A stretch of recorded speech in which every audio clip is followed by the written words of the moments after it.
সাইয়্যিদা শাবাবিয়াতিল জান্নাহ। হাসান হুসাইন ওনারা জান্নাতে যত যুবক যাবে, জান্নাতি যারা হবে, পুরুষদের মধ্যে মহিলাদের মধ্যে সবই যুবক যুবতী হয়ে জান্নাতে যাবে। সুবহানাল্লাহ। আল্লাহ নবী এক মজলিসে খুব মজা করে একটু বলতেছে যে বুড়া মানুষ জান্নাতে যাবে না। তোরে বলুন না সুবহানাল্লাহ। আল্লাহ নবীর সামনে বৃদ্ধ বৃদ্ধ সাহাবীরা বসে আছে, তারা মন খারাপ করে বলতেছে ইয়া রাসূলুল্লাহ, বৃদ্ধ মানুষ যদি জান্নাতে না যায় আমরা যাবো কই? আমরা কি জাহান্নামে যাবো? আল্লাহ নবী বলে, ও আমার সাহাবায়ে কেরাম, মন খারাপ করিও না, তোমরাও জান্নাতে যাবা। যখন জান্নাতে যাবা তোমাদের শরীরে এই বৃদ্ধ ভাব থাকবে না, এই বৃদ্ধ বয়স্ক ভাব থাকবে না, বয়সের ছাপ থাকবে না।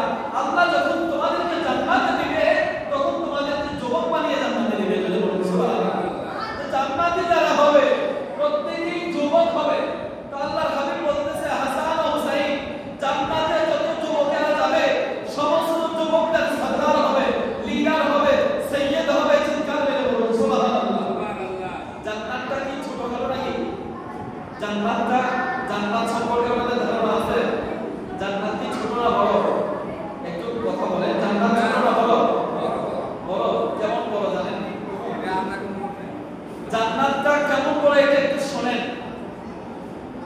আল্লাহ রাব্বুল আলামিন জান্নাতের যে গেট বানিয়েছে, দরজা বানিয়েছে, জান্নাতের যে গেট, জান্নাতে মানুষরা যে গেট দিয়ে প্রবেশ করবে, ওই জান্নাতের গেটটা এত বড়, পৃথিবীটাকে, এই পুরো পৃথিবীর মতো 70টা পৃথিবী জান্নাতের গেট দিয়ে একসাথে ঢুকানো যাবে। বলুন সুবহানাল্লাহ। পৃথিবী বলেছি, বাংলাদেশ বলে নাই। বাংলাদেশের এরিয়া না, শুধু পুরো পৃথিবীর মতো 70টা পৃথিবী, পুরো পৃথিবীর মতো 70টা পৃথিবী একসাথে জান্নাতের যে গেট, একসাথে গেট দিয়ে ঢুকানো যাবে। জান্নাতের গেট যদি এত বড় হয়, জান্নাত কত বড়? বলুন সুবহানাল্লাহ।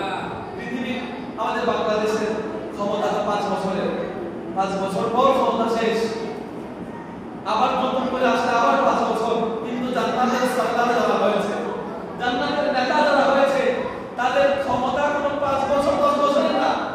তাদের ক্ষমতা যতদিন আল্লাহ জান্নাত রাখবেন, যতদিন মানুষ তার জান্নাতে থাকবে, ততদিন ইমাম হাসান, ইমাম হুসাইন, মাওলানা আলী শেরে খোদা, আম্মা জান ফাতেমাতুজ জাহরা জান্নাতি মানুষদেরকে নেতৃত্ব দিবেন, তাদের লিডার হবেন, তাদের বাদশা হবেন। চিৎকার করে বলুন সুবহানাল্লাহ।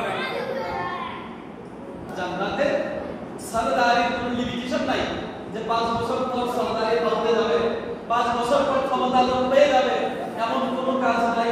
যাদেরকে আল্লাহ হাবিব সরদার বানিয়েছেন, জান্নাত যতদিন আল্লাহ রাখবে তারাই সরদার থাকবে। বলুন সুবহানাল্লাহ। ওই জান্নাতের সরদার কে হবে? মা ফাতেমা, ইমাম হাসান, ইমাম হুসাইন। আর ওই জান্নাতের মালিক কে?